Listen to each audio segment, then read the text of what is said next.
Welcome to episode 31 and welcome to the wasteland that is Fallout 3 Bethesda. You made a great game. This is basically a game that takes place, I guess you would say not so much the end of the world, but end of the world. Bad things happen, the bombs dropped, and here we are, here's what's left. The game it's 2 years old now, so if you haven't played it yet. Ooh, Mothership Zeta. Speaking of that, there is 5 DLC packs for it. I'm going to talk about those real quick. You can get the 5 packs which are available now. You can get Operation Anchorage, The Pit, Broken Steel, Point Lookout, and Mothership Zeta. They were released in that order. This one is Point Lookout that I'm in right now. Each one adds 20 or so hours of content, so you're adding another 100 hours on a 100-hour game. The map is massive in this game. Like, you are not going to find, unless you get the perk, you're not going to find all the locations. Alright, I have an enemy here shooting at me. Let's show you VATS. Basically, I target different parts of him, and then it gets to shoot him. This allows you for easier combat instead of the first person rush around to try to see if you can kill him or not. Like this would be the normal first person. And he is probably going to kill me.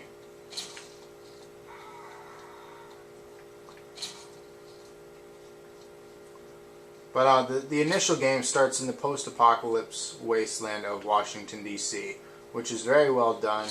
You see the remains of DC, some of the monuments. If you've ever been there, I mean, you're not going to obviously recognize streets, but you'll recognize some of the landmarks. Let's see if I can kill this guy now. Shooting him in his face.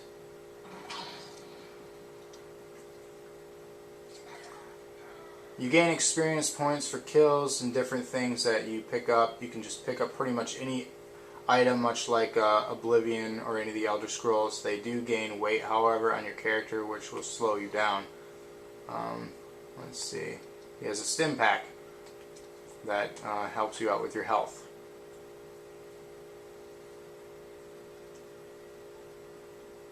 You can wait in this game. You can actually go to third person if you're not a fan of first person. So whichever is your fancy. I do like both. I do like having the option. They're mission based in this game. There's missions you go to, and it unveils the story of your character. Basically, you start off as a kid who was raised in a vault. You get to get out of the vault one day on the look for your father. So in the very start, you're trying to find your father and what's going on with him and why is he outside the vault when you're told all your life that you should remain in the vault for safety.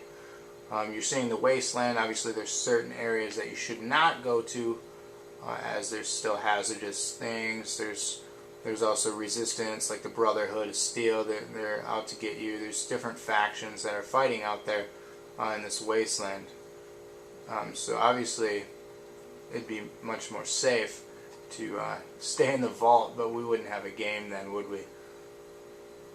So, I mean, there's so much to explore. If you're the exploring type and you like open world RPGs, this is definitely one for you.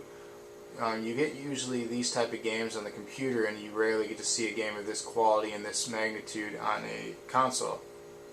We obviously saw Morrowind, which was one of the first ones to come to the console on the original Xbox. And then we saw Elder Scrolls 4, which was Oblivion, which had multiple expansions. I'll do a review on that sometime.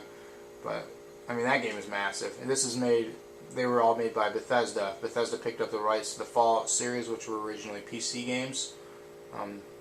Which are they're similar, but they're very different at the same time than these. So if you're interested in the Fallout series and learning anything, see, now I can't do anything because I am overweight.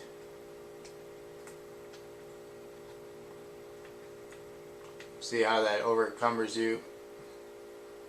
You are now heavy and you move very, very slowly.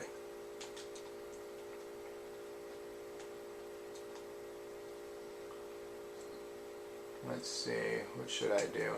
Here's my items right here. I can drop certain things. How much am I overweight? Let's see. Shows you at the top, WG, 282 at 280, so I need to drop something that's basically 2 pounds. Find something here. So I mean, that's if you didn't like that in Oblivion, you're not gonna like that in this, or the weight thing. The leveling system's much different than Oblivion. You don't level up by doing things repeatedly. You level up by gaining experience, and then allows you every level to choose a perk which affects your character.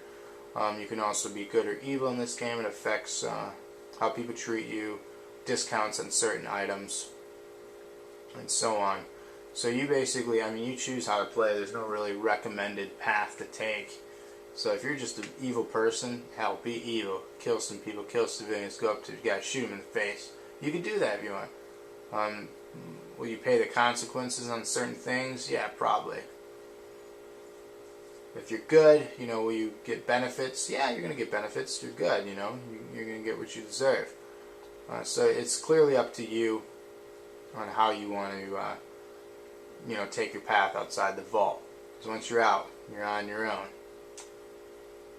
What I'm going to do now is check out this this house and see what we can find in here. Might find something handy, might find some things I really don't want to mess with. There are enemies in here that are different levels throughout the game that will just annihilate you with, you know, a couple hits. Then there's also the simple enemies where you can just annihilate with a couple hits yourself. You get better guns, you get so many different types of guns. You get blueprints basically to put together your own guns. So that's really cool. Alright, I'm going to go into the mansion and see what's in here. This is actually one of the first missions in the Point Lookout expansion pack. Loading times in this game, yeah, as you can see here, it's not the fastest loading game, and this is actually installed to the hard drive. So, but I mean, you're looking at the size too. The size of the game is, you know, amazing. All right, what's going on here? We got dogs. We got people shooting guns at each other. They're not messing with me yet, so I don't know if I should shoot at them. Oh, we got some zombies, basically. These are guys infected from the blast. Looks like he got him. He's up. Alright. Alright, I'm supposed to follow Desmond. Oh, we got some TVs in here. He's been hiding out here, and it looks like they caught him. Alright, let's see where he's going to take me. Now, the main story takes about 50 or so hours to beat. So, I mean, if you just fly through the main story, well, heck, that's not even flying. There's so much content in this game, you're never going to truly, completely finish it. Alright, don't want to shoot the dog.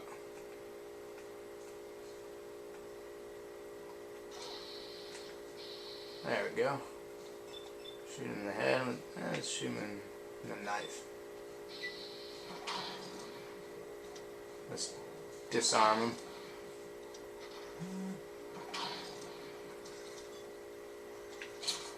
There you go. The dogs actually help you. Like, I've been good throughout most of the game, so you get people that help you. Obviously, it's a story mission too, so people are going to help you. Alright, helped him out and just gained experience points from that. So pretty much everything you do throughout the story, completing missions, you're going to gain experience points. This is Fallout 3, has 5 expansions available if you do end up completing everything there is to do in the main story. If you don't, I mean, hey, it's worth the game. It's Game of the Year 2008, and it's $20 right now, and it's definitely worth it. So thank you for watching yet another episode of Box News. Definitely pick up Fallout 3.